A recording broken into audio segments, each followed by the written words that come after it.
Welcome to the Influency Podcast. I'm Hadar, and today we are going to talk about confidence in English, and in particular about the fact that confidence is a skill.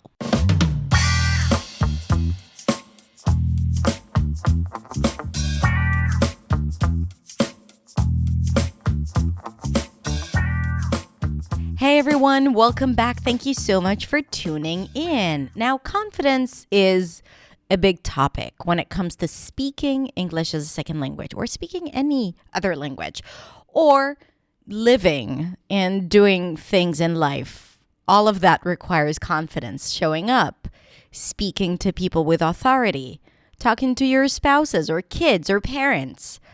Sometimes it takes confidence to say things that are important to you and not as important to others.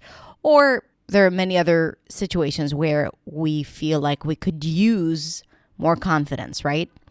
And what I'm trying to say here is that a lot of people think that confidence is something that you're just born with, or it really depends on your surroundings, which is, of course, true, and how we grow up, and the environment we live in, the gender we're born into, the color of our skin, all of that definitely affects how we show up in life and how we feel about ourselves and sometimes even our confidence. But at the same time, confidence is something that you can develop and build. And this is what this episode is all about. Now, before we go into the episode, I want to tell you something really important, and that is our annual event, our live annual event is coming up really soon. This year's live annual event is called the English Fluency Festival, and it's 7 days filled with core training, implementation sessions with coaches, conversation groups, coaching sessions with me, challenges, sprints, and so much more. And it is designed to help you boost your confidence, if we're talking about confidence, your fluency, improve your pronunciation, understand the best learning strategy that is right for you and designed for your needs, and of course, overcome barriers and limitations. So we're going to do all of that in those 7 days, and that event is 100% free and is open for everyone. And I really hope you can join us. If you enjoy some of the content that I share about pronunciation and mindset and confidence and fluency, you are going to love this event. And even more so, you are going to love the fact that you don't have to do it on your own. Because like I said, you're going to have my coaches there and you're going to have fellow English speakers from around the world who are there to reach a breakthrough in English. So I really hope you're going to join us, and I'm going to put the link to join in the show notes. And sign up now so you can put all the events in your calendar. And by the way, it's going to be across all time zones. So no matter where you live, you will be able to join live or watch the recordings. And no, you don't have to have Facebook to join the live event. Okay, so now let's go back to talking about confidence and how confidence is a skill. Let's listen to today's episode.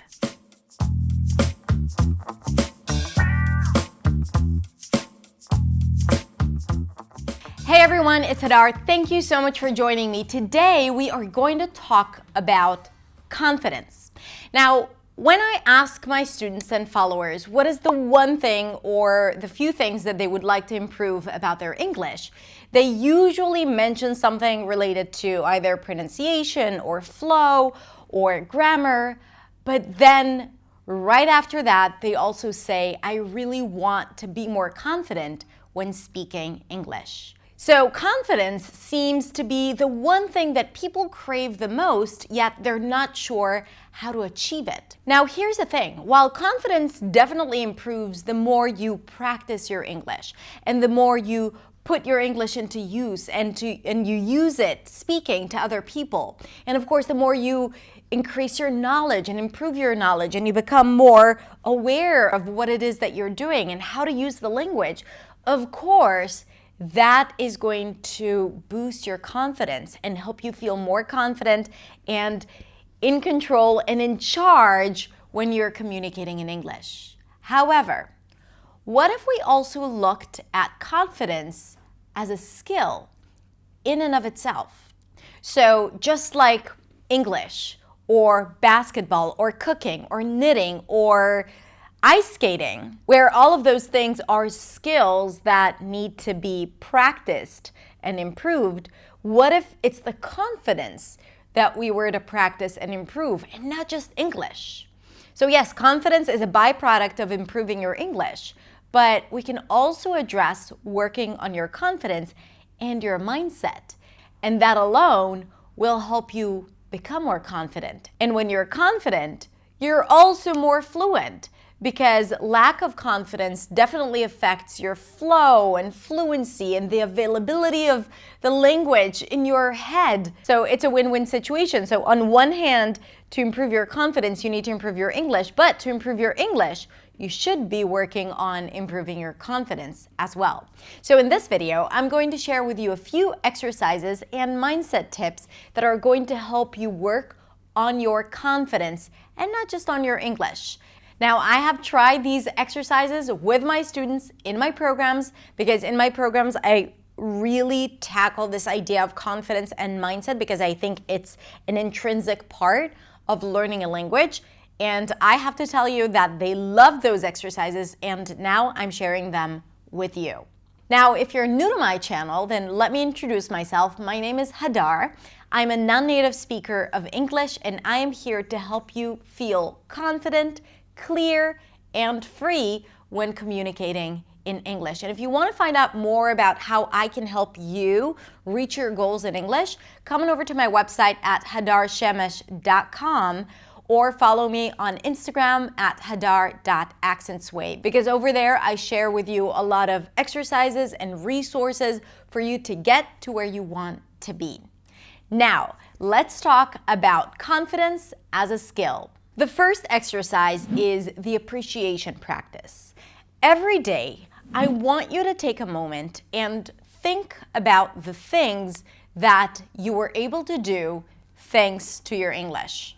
So instead of complaining about your English or feeling frustrated because of your English, in this exercise, I want you to think about all the great things you currently have or the experiences you've had during that day, thanks to your ability to communicate in English.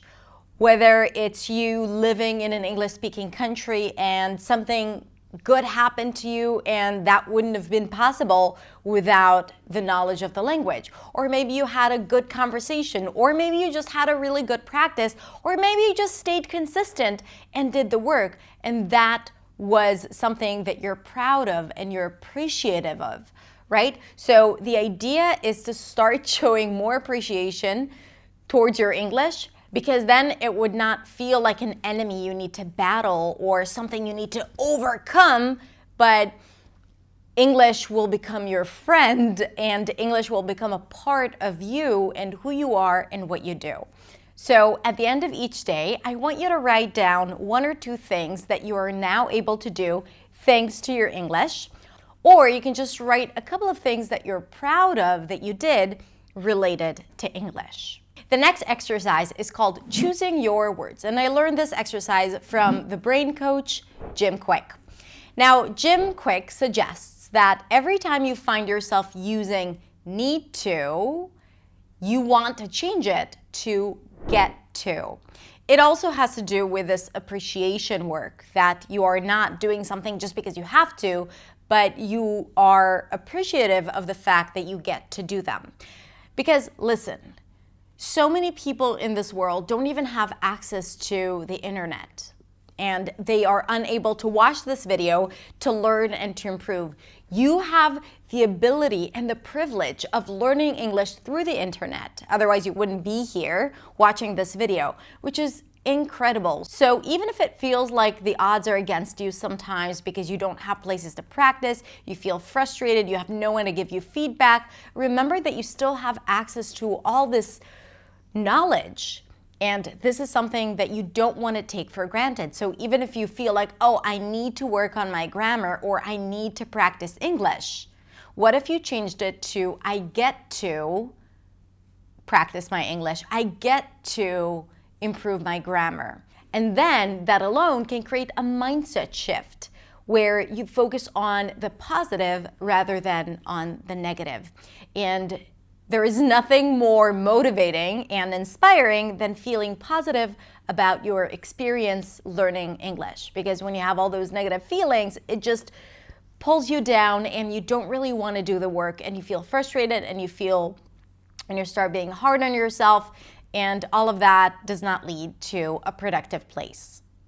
Something else that I'm inviting you to do is to do something that scares you, which means to go live on Instagram or to post on Facebook or LinkedIn a story that you wrote.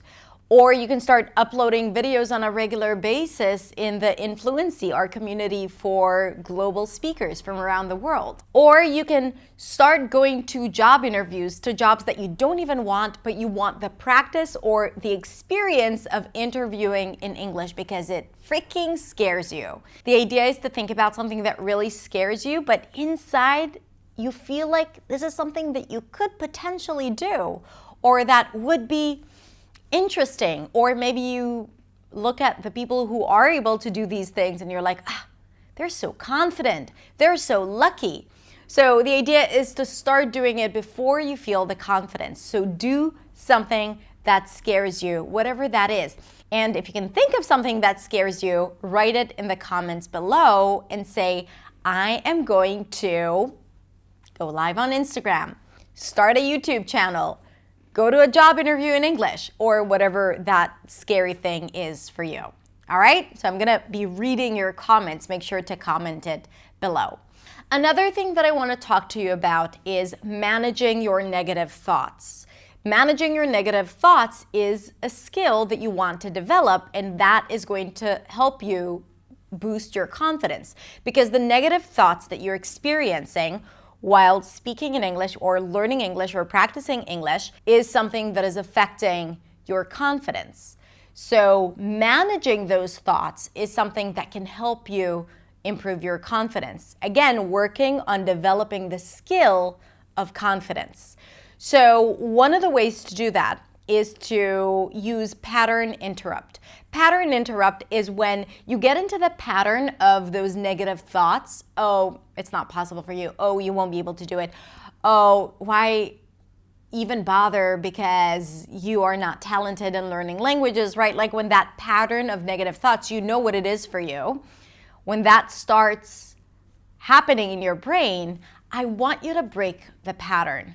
One of the ways to do that is to change the action, right? Like go wash your face, go do 10 jumping jacks, get on the phone with a good friend and tell them, what's going on with you.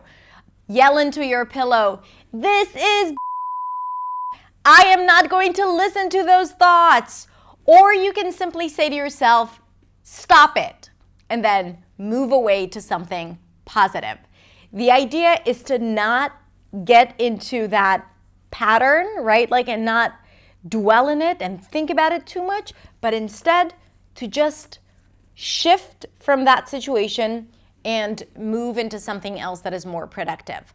Manage those negative thoughts. This is something that is definitely going to improve your confidence.